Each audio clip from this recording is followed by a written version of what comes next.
दोस्तों, एक लड़के ने अल्लाह वाले की गुस्ताखी की तो वो किस तरह का जानवर बन गया, आइए जानते हैं। एक बार की बात है, एक हरा भरा गांव था जहां के लोग बहुत गुस्से वाले थे। बात बात पर झगड़ा करते थे, सिवाय चंद लोगों के। एक दिन एक अल्लाह वाले वहां से गुजर रहे थे। अल्लाह वाले के सफर का मकसद बहुत नेक होता है और आपके दिल में यही होता है कि हम इस्लाम की सच्ची बात लोगों तक पहुंचाएं, खास तौर पर वो जगह जहां पर लोगों को दीन के बारे में कुछ मालूम ही नहीं है। इसलिए अल्लाह वाले उस गांव से गुजर रहे थे कि आपको एक छोटा सा लड़का दिखाई दिया जो घास पर खड़ा हुआ था और वो बहुत सी गायों को चरा रहा था। लेकिन कोई गाय कहीं और घास खाने चली जाती तो वो उसको डंडे से मारता। जानवरों को चोट देते उसे बिल्कुल भी शर्म नहीं आ रही थी, बल्कि वो इस बात से बहुत खुश हो रहा था। अल्लाह वाले को बुरा लगा। आप चलते चलते रुक गए। आपकी नजर उस लड़के पर ठहर गई। वो लड़का निहायत बदइखलाक और बदतमीज था। उसने जब एक अल्लाह वाले को अपनी तरफ घूरते हुए देखा तो वो आपके पास आया और कहा, क्या हुआ, तुम मुझे ऐसे क्यों देख रहे हो? अल्लाह वाले ने कहा, इस उम्र में तुम पढ़ते नहीं हो? तो कहने लगा, पढ़ने से क्या हासिल होता है? अल्लाह वाले बोले, पढ़ो, अल्लाह की बातें पढ़ो, दीन की बातें पढ़ो, ताकि तुम्हें अक्ल आए कि बेजुबान जानवर को मारना कितना बड़ा गुनाह है। हम तो यहां पर किसी इंसान को तकलीफ देने के बारे में सोच नहीं सकते, और तुम तो एक ऐसे जानवर को तकलीफ दे रहे हो जो कि अपनी जुबान से कुछ कह भी नहीं सकता। वो तो घास खा रही थी और तुम उसे वहां जाने से मना कर रहे हो। अल्लाह पाक की जमीन पर एक जानवर जहां से चाहे चर सकता है। लड़के को गुस्सा आ गया। उसने कहा, ऐ बूढ़े इंसान, न जान न पहचान, मेरे बारे में ऐसी बातें क्यों कर रहे हो?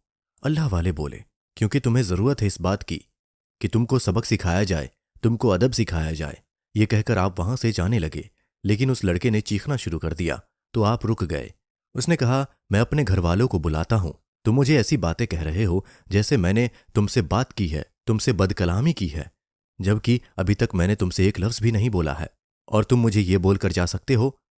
उसने चीखना शुरू कर दिया, अय गांव वालों, इधर आओ, मेरी बात सुनो। ये देखो, ये बूढ़ा इंसान मुझे क्या कुछ कह रहा है, जबकि मैं तो अपना काम कर रहा हूं। गांव वाले वहां आ गए। उसमें उसकी मां भी थी। मां ने कहा, अय बूढ़े इंसान, तूने मेरे बेटे को क्या कहा है? अल्लाह वाले ने कहा, मैंने इसे क्या कहा है, बस इतना कहा है कि तुम पढ़ो ताकि तुम्हें समझ आए। वो औरत मां थी, उसको बुरा लगा कि उसके बेटे को अल्लाह वाले इस तरह बुरा भला कह रहे हैं। वो कहने लगी, अय बूढ़े इंसान, तुमने मेरे बच्चे को ऐसा कहकर बहुत बुरा किया है, अब तुम्हें सजा मिलेगी। अब उस औरत को और गुस्सा आ गया।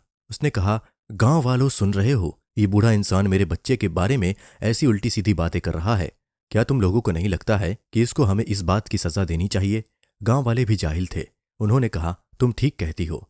अल्लाह वाले को उन लोगों ने पकड़ लिया और अपने गांव लाकर अपने सरदार के सामने खड़ा कर दिया और कहा, यह बूढ़ा इंसान यहां से गुजर रहा था, इसने हमारे इस बच्चे को बदतमीज और बदजुबान कहा है। औरत ये कहते ही रोने लगी कि आज तक मेरे बच्चे को किसी ने इस तरह नहीं कहा है। आज पहली बार किसी ने इसको रुलाया है। ये यतीम है, मैं अकेली औरत इसे पाल रही हूं, इसका बाप भी नहीं है। कौन इसके लिए यहां खड़ा होगा? इसलिए इस बूढ़े को सख्त सजा दें। सरदार ने कहा, लेकिन इन्होंने ये बात कही है तो इसके पीछे कोई वजह होगी। गांव का सरदार थोड़ा समझदार था। वो जान गया था कि आप अल्लाह वाले हैं, बुजुर्ग हैं और आपकी इज्जत करनी चाहिए। वो कहने लगी, इसके पीछे क्या वजह हो सकती है सिवाय इसके कि इस बूढ़े ने मेरे बच्चे के दिल को बहुत दुखाया है। अल्लाह वाले तो खामोश थे। सरदार ने कहा, आप कुछ कहना चाहते हैं? उन्होंने कहा कि इस उम्र में ये गायों को चरा रहा था, जबकि मेरे नजदीक इस वक्त ये पढ़ाई लिखाई करे, खुद भी सीखे और दूसरों को भी सिखाए। तो अगर मैंने ऐसी बात कह दी तो ये बुरा मान गया। लड़के ने कहा, नहीं, इन्होंने मुझे जुबान दराज कहा है कि मेरी जुबान बहुत लंबी है और मैं बड़ों से बात करना नहीं जानता। सरदार ने कहा, इस मामले का हल ये निकलता है कि अगर इस अल्लाह वाले ने तुमसे ये बात कही है तो तुम इनके साथ 1 महीना रहो। अगर ये ऐसी कोई बात तुम्हारे साथ करते हैं तो इनको सजा दी जाएगी। उस वक्त तक हम कुछ नहीं कह सकते हैं। औरत बड़ी हैरान हुई। उसने कहा, एक तो मैं आपको इस बूढ़े को सुधारने के लिए कह रही हूं, सजा देने के लिए कह रही हूं, और आप मेरे बच्चे को इसी के हवाले कर रहे हैं। सरदार ने कहा, हाँ, यही मेरा फैसला है, तुम लोगों को मेरा हुक्म मानना पड़ेगा। उसके बाद वो अल्लाह वाले से कहने लगा, ये लड़का आज से आपके हवाले है। अगर आप इसको अपने साथ सफर पर लेकर जाना चाहते हैं तो ले जा सकते हैं। मां रोती रह गई, लेकिन सरदार के फैसले के आगे कोई कुछ भी नहीं कह सकता था। अब वो लड़का अल्लाह वाले के साथ जाने पर मजबूर हो चुका था। उसकी आंखों में गुस्सा और नफरत थी। कहाँ तो वो लड़का उसको फंसाना चाह रहा था और ये तो उल्टा उसके गले में ही घंटी बांध दी गई थी। अब वो अल्लाह वाले के साथ चलता चला जा रहा था। आप भी अल्लाह का नाम लेकर सफर पर रवाना हो चुके थे। वो गुस्ताख लड़का चलते चलते थक गया था। जब आप बहुत दूर निकल आए थे एक जगह पहुंचकर अल्लाह वाले को बहुत सी हरी भरी घास दिखी। उस जगह की खूबसूरती को देखकर आपका दिल आ गया। वहां की रानाई दिलकशी देखकर आपने सोचा कि मैं यहीं पर कुछ दिन रहता हूं। आपने उस लड़के से कहा, हम 3 दिन यहां पर रहेंगे। कहने लगा, ये कौन सी जगह है? मैं आज तक यहां नहीं आया और यहां पर तो न इंसान की जात, खाने की भी कोई चीज नहीं दिख रही है, न पानी मिलेगा पीने के लिए। मैं तो भूखा प्यासा मर जाऊंगा। अल्लाह वाले ने कहा, तुमको मेरे साथ भेजा गया है तो तुम मेरी जिम्मेदारी हो, ना कि तुम अपने बारे में खुद सोचो। वो बोला, मेरे सरदार ने मुझे तुम्हारे साथ भेजकर मुझे सजा दी है। वो भी मुझसे चिढ़ता था, जलन करता था, इसलिए उसने तुम्हारे साथ मुझे भेज दिया। मेरी माँ से मुझे जुदा कर दिया। मेरी माँ मुझे याद कर रही होगी। अल्लाह वाले ने कहा, अच्छा, क्या तुम्हें अपनी माँ का लिहाज है? तुम तो उसके साथ भी बहुत गुस्ताखी करते होगे। वो कहने लगा, एक तो तुम मेरे पीछे पड़ चुके हो, फिर मुझे मेरे जानवर से अलग करके गांव से दूर ले आए हो, और यहां पर तो मैं भूख और प्यास से ही मर जाऊंगा। अल्लाह वाले ने कहा, मुझे कुछ नहीं पता, बस इस जगह में कोई भी खाने की चीज तुम्हें नहीं खानी है। हाँ, अगर किसी जानवर को भी देखो, उसको भी नहीं खाना है, चाहे वो हलाल ही क्यों ना हो। खबरदार, मेरी इस बात को मानना, वरना बहुत बुरा हो जाएगा। अब मैं नमाज पढ़ रहा हूं, तुमको नमाज पढ़नी है तो पढ़ लो, वरना खामोश बैठे रहो। आपने कुछ इस सख्ती से बात की थी कि वो चुपचाप आपको नमाज पढ़ते देखता रहा। आपकी नमाज बहुत लंबी थी। वो देख रहा था कि एक बूढ़े इंसान ने इतनी दूर का सफर किया, थके भी नहीं, चेहरे पर कोई परेशानी भी नहीं, कि बिना खाए पिए इस तरह इबादत कैसे कर सकता है।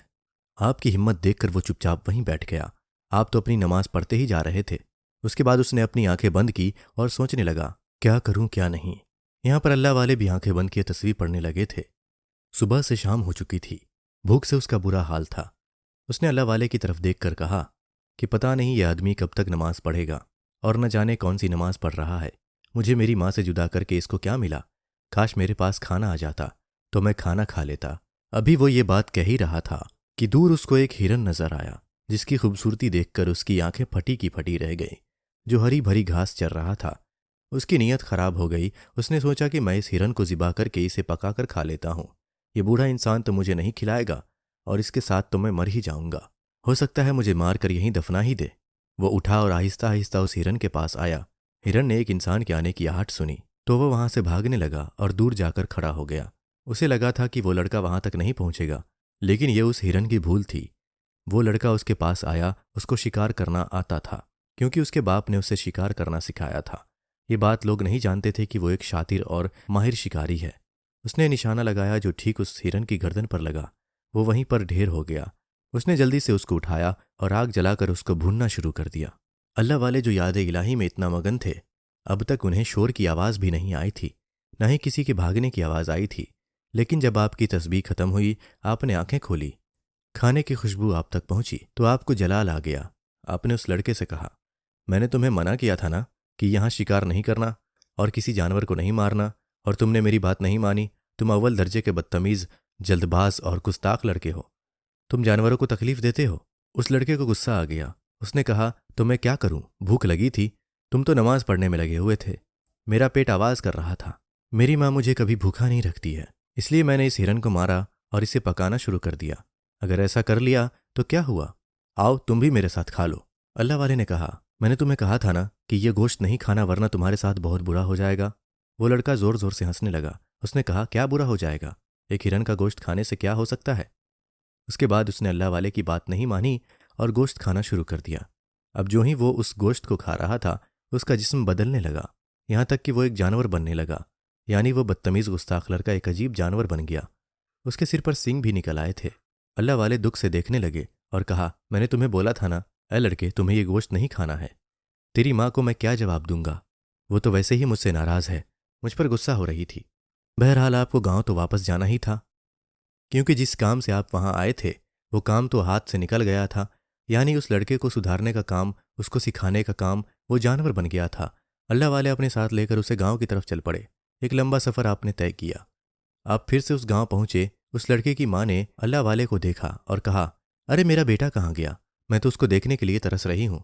कहाँ छोड़ आए हो तुम उसे? सारा गांव जमा हो चुका था। लोग जानना चाहते थे कि इतने दिन के सफ़र के बाद अल्लाह वाले आए तो खाली हाथ क्यों आए। अल्लाह वाले ने कहा कि लड़का मेरे साथ आया है, पर इंसानी सूरत में नहीं है, वो एक जानवर बन गया है। उस जानवर को देखकर माँ चिल्ला उठी। वो इधर उधर बेचैनी से टहल रहा था।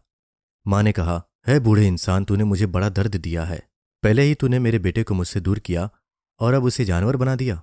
सरदार के फैसले को मैं नहीं मान रही थी, लेकिन क्या करूं, उसके फैसले के आगे हम कुछ नहीं बोल सकते हैं।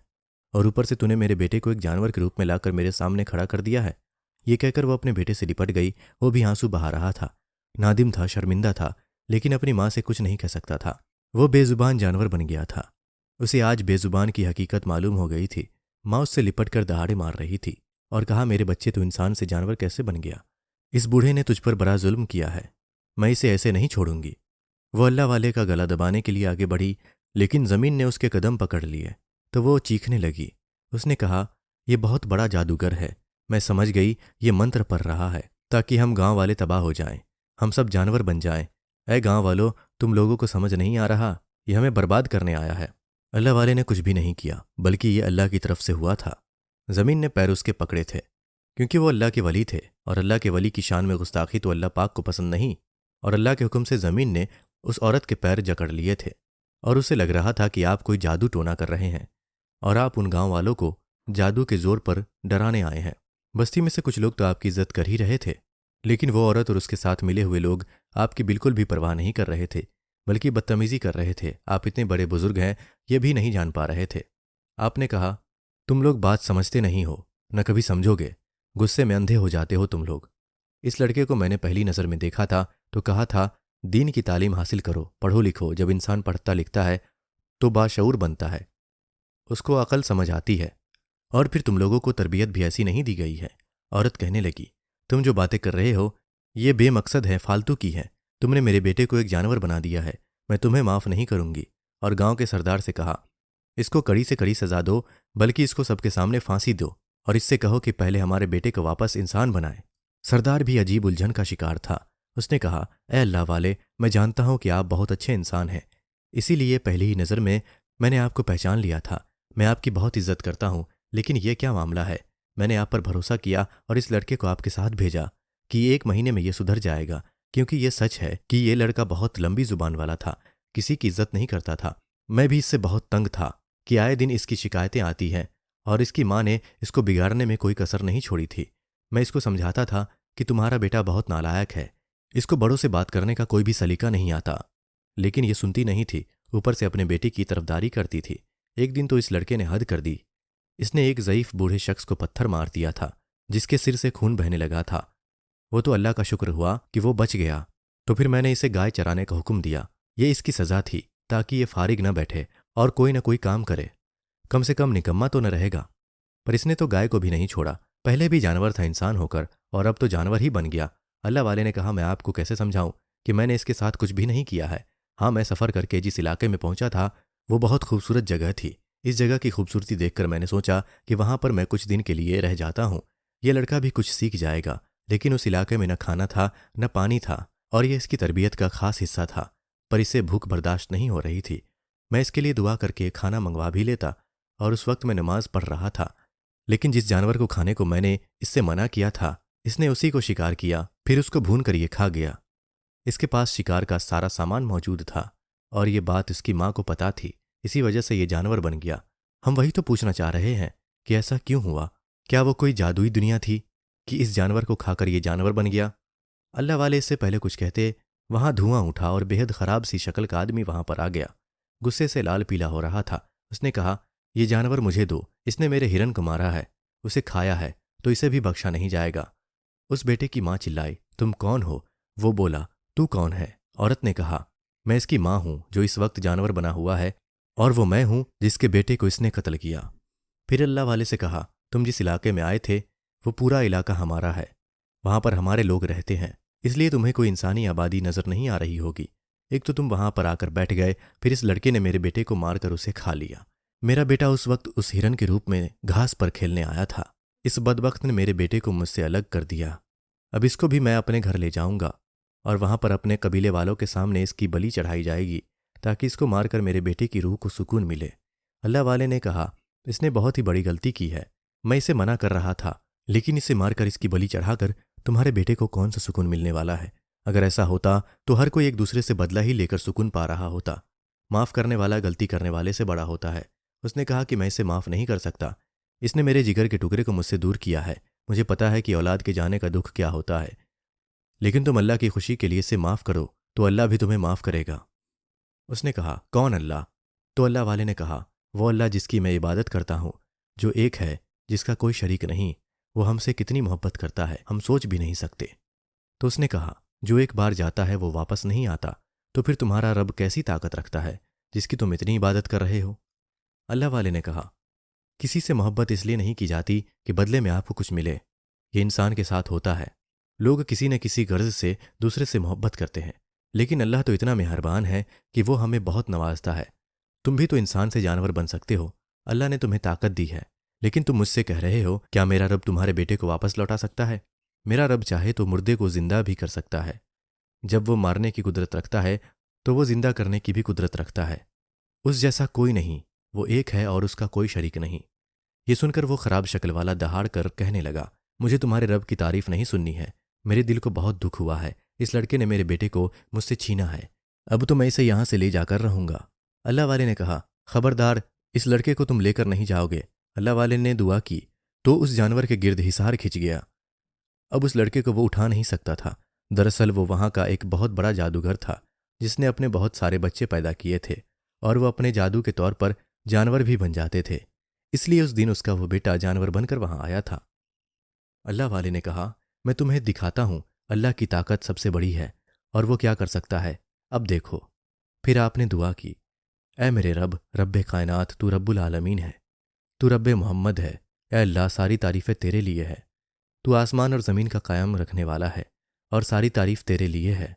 तू आसमानों और ज़मीनों का और सारी कायनात का परवरदिगार है और उसका भी रब है जो उन दोनों यानी आसमान और ज़मीन के अंदर है। तू सच्चा है, तेरा वादा सच्चा है, तेरी बात सच्ची है। जन्नत हक है, दोज़ख हक है, तेरे अंबिया हक है और क़यामत का आना हक है।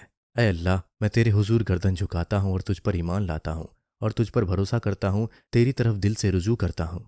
तेरी मदद के सहारे दुश्मनों दीन से दुश्मनी की है और फैसला तेरे हवाले किया है। ऐ अल्लाह, इस लड़के को इसकी गलती की सज़ा मिल चुकी है, इसे वापस इंसान बना दे, मेरे मालिके दो जहां। आप दुआ कुछ ऐसे गिरगिरा कर रहे थे कि वो लड़का जो अब तक जानवर बना फिर रहा था, बेचैन था, वो अब इंसान बन गया। वो फिर से वही लड़का बन गया। उस जादूगर की तरफ आपने देखा और कहा, मैं कोई जादूगर नहीं हूं, ये सब मेरे रब का कमाल है। वो जादूगर आंखें फाड़े ये सब देख रहा था। वो सजदे में गिर गया, खुद ब खुद कहने लगा, गलती मेरी थी, मेरे बेटी की थी। मेरा बेटा जादू के जोर पर जानवर बना था, रब को नहीं मना रहा था, तो ऐसी मौत तो मिलनी ही थी। मैं कलमा हक पढ़ता हूँ, ला इलाहा इल्लल्लाह मोहम्मद रसूलुल्लाह। फिर वो वहां से चला गया। अल्लाह वाले उस लड़के के पास आए और कहा, तुम तो एक मुसलमान थे, लेकिन तुमने कभी किसी की दुआ नहीं ली। अब एक जानवर बनकर तुम्हें क्या सबक मिला है? उसने कहा, मैंने उस दिन से आपसे जो सीखा है वो कभी मैं सारी जिंदगी नहीं सीख पाता। मैं आपसे पूरे गांव से माफ़ी मांगता हूं कि जिनको मैंने बहुत तंग किया, जिनकी मैंने बद्दुआएं ली, लेकिन अब मैं आप लोगों के साथ नहीं रह सकता। सब परेशान हुए। माँ चिल्ला उठी, क्यों मेरे बच्चे, क्यों मेरे लाल, तू अपनी माँ को छोड़कर चला जाएगा? उसने कहा, माँ, तरबियत बहुत ज़रूरी है और अल्लाह वाले की तरबियत मिल जाए तो क्या बात है। मुझे सच्चा रहनुमा चाहिए और इनके अलावा यहाँ कोई हो ही नहीं सकता, इसलिए मैं जा रहा हूँ।